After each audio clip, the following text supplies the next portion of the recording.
नमस्कार. आज 4 जुलै दुपारचे 1 वाजलेले आहेत आणि आता आपण दाजीपूरमध्ये आहोत. सतत एकसारखा पडणारा पाऊस आणि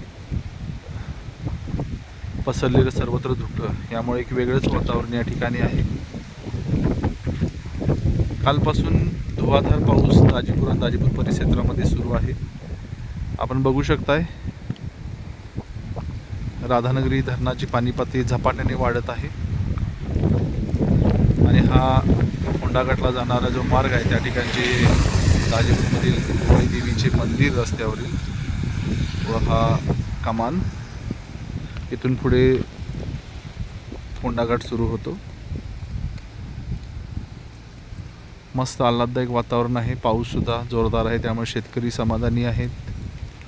पर्यटकसुद्धा दाजीपूर राधानगरी भागामध्ये यायला सुरुवात झालेली आहे. धन्यवाद.